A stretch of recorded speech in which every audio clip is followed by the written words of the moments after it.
Back with Issue Today to get a checkup on the news now with our reporter Angela Chung. Good morning. Good morning. Oh, good morning. Good morning, TGIF. Yay! So happy to be with us. Already so ready for the weekend, I So guess. ready for the weekend. Her mic was like way up there. All right, glad to have you back. Let's start off with what happened actually yesterday, because yesterday was the big day. The CSAT, the College Scholastic Aptitude Test, finally ended. Big day for college students, almost 500,000, not college students, but would-be college students. But congratulations to all the test takers and their families. Must have been a very long year. Angela, do you remember? You weren't here for the CSAT, right? No, I never take the CSAT. I never took it, but I did take the SAT Right. in the US. And I remember being really nervous in the morning. Yeah, of course. Like, think about all the jinx maybe I might have. What about you? Oh, it's been way too long, so I have no recollection. And I think I just kind of erased it from my memory. It's not a good memory. That's all I can say.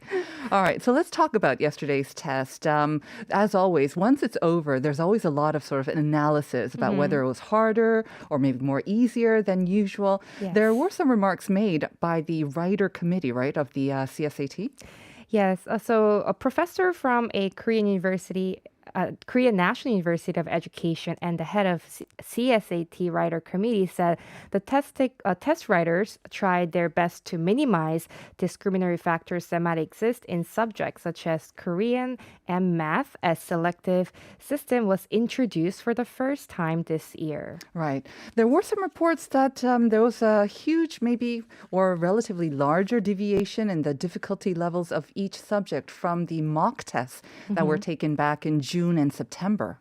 Yes, in a briefing held in a Sejong government complex, the head of committee said they set the appropriate difficulty levels considering the results of mock tests in September and June.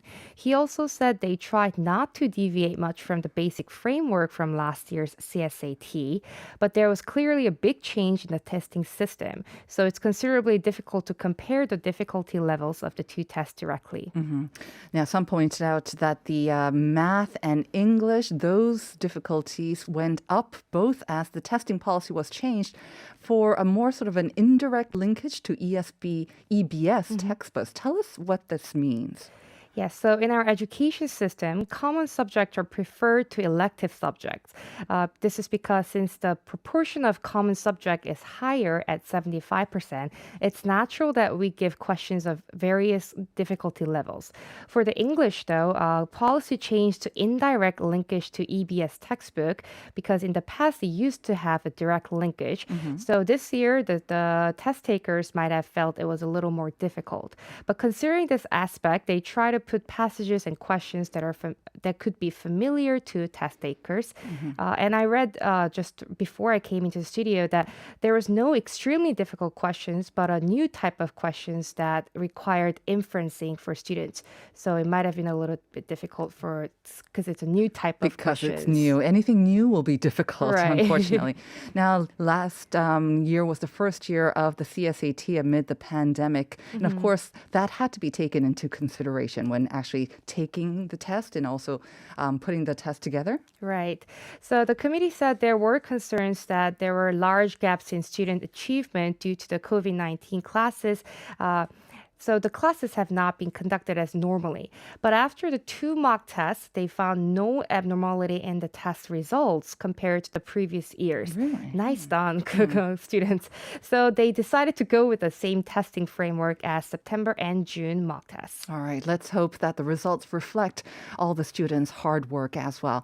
Moving on to our second story, it's about the selection process for a public waste management facility. We were talking about trash a couple of days ago. It's something that we don't really like to think about, but of course, it's very, very necessary. So tell us about the story.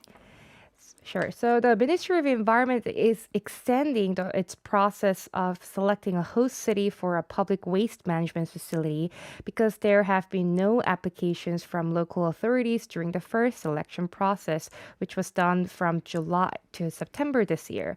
So the ministry is going to add 60 days from today until January 17th next year with the Korea Environment Corporation in charge of process once again. So this public public waste management facility. It seems pretty straightforward, but tell us exactly what it's expected to do or supposed to do. Yes, the public waste management facility will treat harmful waste such as waste generated from natural disasters, mercury, and radioactive substances.